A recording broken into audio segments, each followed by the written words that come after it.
Hey guys, it's Margaret. It's going to be a new year very soon and I really want to be prepared. Regardless of how I ended the prior year, if it was good or bad, a new year always means a fresh start, and it also means a new bujo, which I'm super excited about because today I want to show you guys a master guide of how to plan an entire year so that whenever you have moments that don't quite fit into the month that you have set up, you can put it in your yearly and keep track of all those yearly goals and plans. But before I get going, make sure you subscribe to 17's YouTube channel so that you don't miss out on any of our future bullet journaling tips and tricks. Whenever I start a new bujo, I always want to keep an index so that I can find different pages easily. Some bullet journals actually come with pre-made indexes, but I like to make my own so that I can divide the page into page number and description, since often bullet journal pre-made indexes only have one section. The first thing I did was draw 2 vertical lines about 3 boxes from the left side of the page, leaving room at the top. I did this on both the left and right pages. Then I drew 2 horizontal lines at the top of each vertical line. I colored in each section with a different color and then labeled the section's page number and description. I wrote index at the top of both pages in a bold script font. And then to use this page, I'm going to write the page number in the page number section and the description of what the page is to the section to the right. I always want to include a quote page in any new yearly setup that I do because I want to stay motivated and determined throughout the entire year.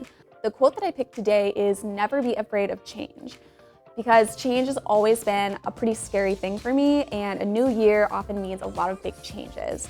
I want to accept that there will be changes and not be afraid of them. First, I wrote the quote using a bold script font and emphasized the words "never, afraid, and change." I decorated the surrounding space with daisies, petunias, and leaves, and colored them in with pink, yellow, and green markers.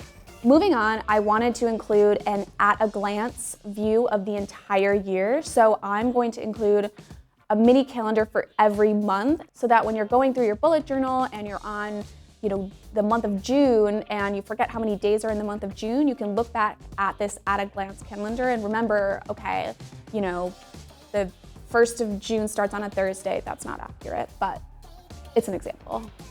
I drew 12 horizontal bars that are 7 boxes long, about 8 boxes apart, using different colored markers. And I wrote the first letter of the day of the week in each of those horizontal bars. I wrote the calendar for each month below the horizontal bar and labeled each calendar with the name of the month starting with January. I used a cursive font and added little dashes on either side of the month.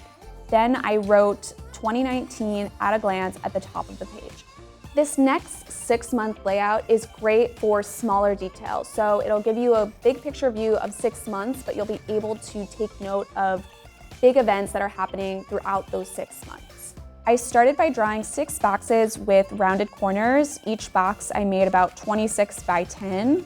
Then I drew a horizontal box towards the left of each larger box. I colored in each of the horizontal boxes with different colors and labeled the first letter of the day of the week in that horizontal box. I completed each mini calendar starting with January and wrote the 3-letter initial for each month at the top right of each box in block letters. I gave each box a couple of bullet points just to start out, but you can add as many as you need. I then drew the same flowers I used on the quote page in the fold of the journal and colored all of them in. I added page numbers at the bottom that correspond to the same numbers I used in my index. To use this layout, find the month that you have the appointment in, find the day you have the appointment, and highlight that day. Then, in a bullet point next to the calendar, write the appointment details. New Year's is always about resolutions. As the previous year comes to an end, I want a fresh start and a fresh list for everything I want to accomplish in the next year. So these next 2 pages are going to be a place where you can write all of your bucket list items and all of the goals you want to complete in the next year. On both pages, in opposite corners, I drew a bundle of flowers and colored in those flowers. Complete the rectangles on both pages, but do not intersect the flowers in the corners, and add some thickness to the rectangles to make them bolder. I labeled the left-hand frame 2019 bucket list and the right-hand page 2019 goals. Each new year, I always have a desire to plan a big trip, but it's also important to plan in smaller trips that just give your mind and your body a break. So I wanted a page where I could write down all of the places that I want to travel in 2019. First, I sketched out 3 hanging wires of Polaroids, each hung with a clothespin. I colored in the Polaroids with a light yellow and colored the clothespins in with a brown color. I wrote Places to Travel 2019 at the top of the page and incorporated more of the flowers that I used in the prior spreads in the corners of the top of the page. To use this spread, I'm going to draw a small picture of the place I want to go in the Polaroid and write down the city name in the space below the picture. This next page is called A Year in Pixels, and it's basically a big picture view of how you're feeling on any given day.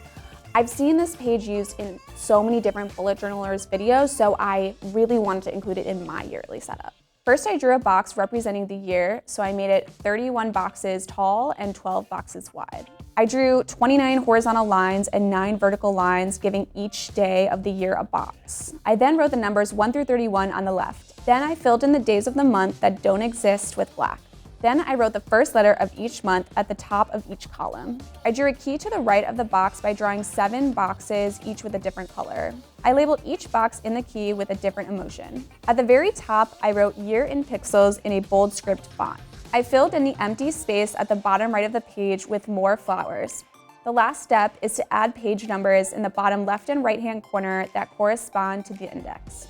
If you haven't started a bullet journal, but you really have the desire to try, the start of a new year is a great excuse to start a new hobby. I really hope this video left you inspired to run out and get a new bullet journal and start bullet journaling with a new yearly setup.